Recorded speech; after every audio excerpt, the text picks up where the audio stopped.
What is going on, everybody? Today I'm going to talk about my GoPro setup that I use on my boat. Before we get too far, check out my friends over at American Legacy Fishing in the link below.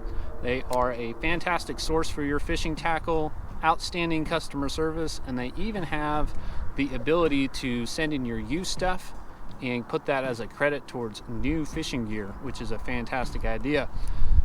Let's go.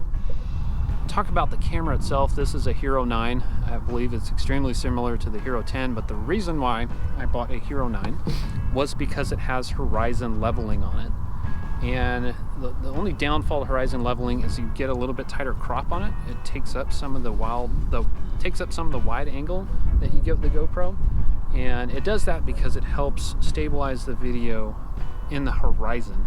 And so you'll notice as I rock this boat, hopefully this is working, the horizon should be staying pretty level. And if you go with a different model, an older, like an 8 or older, you don't really get that. You get image stabilization, but you don't get this horizon leveling that you get out of it. But I like that if I set the hook on a fish and I rock the boat, that it doesn't do a whole lot from an image stabilization standpoint. So to me, if you have a 9 or a 10, make sure you try the horizon leveling and see what you think about that. From a setting standpoint, I pretty much leave the factory settings when it comes to the GoPro. I do run loop recording, so people often wonder, well, what do you do with all that footage all day? I actually run it on a 20-minute loop, and so it's like a dash cam at that point. So it's constantly, it runs up to 20 minutes, it records 20 minutes, and then it starts dumping the first 5 minutes. And then it gets another 5 minutes and it starts dumping that old data.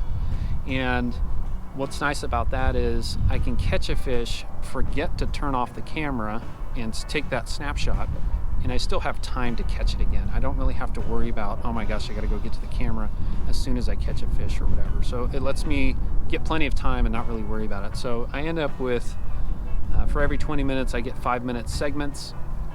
And that's very manageable from a post-processing standpoint. When I go back to edit these videos, it's really easy to manage. I greatly prefer that over just recording all day, unless that's what you want to do, is just have a video of you fishing the whole time and never stop it. Then that's something you can do. But I definitely use the loop recording function on the GoPro. All right, so what I'm using here to hold the GoPro, which is probably one of the most important things, is just a fairly inexpensive monopod. I'll put a link down in the description. But really what drove me to this one was the 1/4-20 thread that's on the bottom of it. So if you see here, I've got this little makeshift mount that's got a 1/4-20 nut in it, and it's bolted to the boat to hold it steady.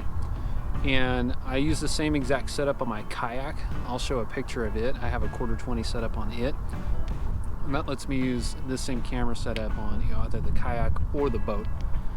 What I'm using here is a Ulanzi G94 plastic case for the GoPro, and the reason why I wanted a case for it is not really for protection. I mean, it's on the boat all the time. I'm not worried about running it over, but it's actually to hold this external microphone gizmo that comes from GoPro. It's another $40 or $50 to get the ability to add an external microphone.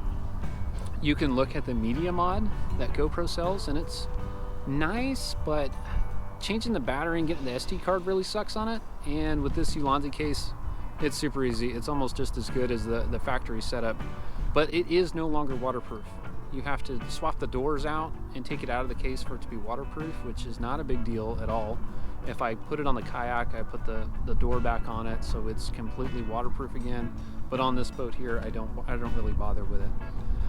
The reason why I'm using this external microphone is really for the wind. I found that the factory mics that come on the GoPro are great because they're waterproof, but they pretty much suck anywhere else. And so I'm using this external microphone here. I'll put a link to all this stuff in the description, but I wanted to get one with a dead cat on it. And this is really the most compact setup that I can get. You can get something that's got a hot shoe mount, or I guess it's got a cold shoe mount on the top and on the side of this case, so you can run a light or you can run a different microphone. So you have some flexibility there, but I like that this is all pretty compact. I am running a USB port to charge the camera, or to actually power the camera while I'm recording. So I record all day and don't really worry about it because it's running off the boat batteries. One thing with GoPro is you cannot charge the batteries while you're recording. That's why I said power it while I'm recording. So don't expect it to charge at the same time. So you can do one or the other while you're recording. I just have this Amazon, it's like a 10-foot USB-C cable that I use for charging. You've probably noticed on this that I have a filter on the camera. What that is a circular polarizing filter. And a couple reasons for that is it helps get you a little bit better color saturation out of it, as well as if I'm using it with like a chest mount, I'm able to turn that circular polarizing filter, and it's like polarizing glasses for your camera. So you're able to adjust the glare out quite a bit, and so it makes a little bit better video if you're bank fishing, or even like this kind of condition helps take some of the glare off the water. Outside of that, that's really it. You can definitely use a GoPro right out of the box. That's what I started with. I just had a sticky mount on the side of the boat and started there. I found that I kind of like this position better, but definitely found that the external microphone was a gotta have when it comes to trying to get any reasonable sound quality out of it with any type of wind. And hopefully you found that valuable. You know, I think it's been a very helpful tool. I like doing these videos, but what I also like doing is going back and watching some of the fish catches, and I've noticed some of the things that I was doing subconsciously, and I find that valuable, right? So I can watch a video of me throwing like an A-rig, right? It's like, well, was I just smoothly bringing it in, or was I stopping it, or was I twitching it? What happened right before that fish hit? And in your head, it just happens, right? But when you can go back and watch and go, well, I was reeling it, and then I twitched, stopped, and then boom, that fish hit it. That helps you understand what mechanically you were doing when you want to go back and try and replicate or understand a pattern of what was working, what was not working for you. That's helped me with some of the chatterbait and lipless fishing for me, especially from the bank. I noticed that I would rip, stop the bait right before I pulled it out of the water, and there are way more times that I realized that I would get bit doing that. And I've tried to turn that into a habit, but I really wouldn't have picked up on that. I would just, oh, I thought he just caught it at the bank, but no, it was really tied to that rip, stop type of retrieve when I was baiting the bait out of the water. Anyway, that's not really about the camera, but the point is, I found it very valuable to go back and look at that camera again and understand what I was doing. Those little details I have absolutely picked up on when I go back and review these videos, and I think you should do that if you're not doing it already. Hopefully you learned something from that. If you did, I would appreciate a like to the video and consider a subscribe to the channel, and we'll see you next time.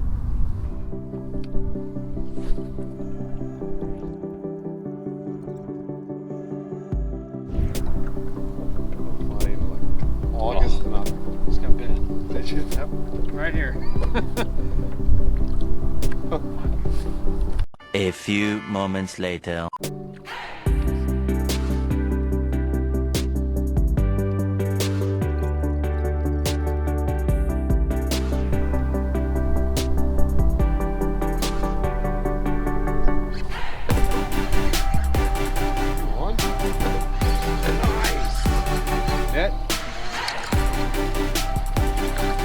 The big thing.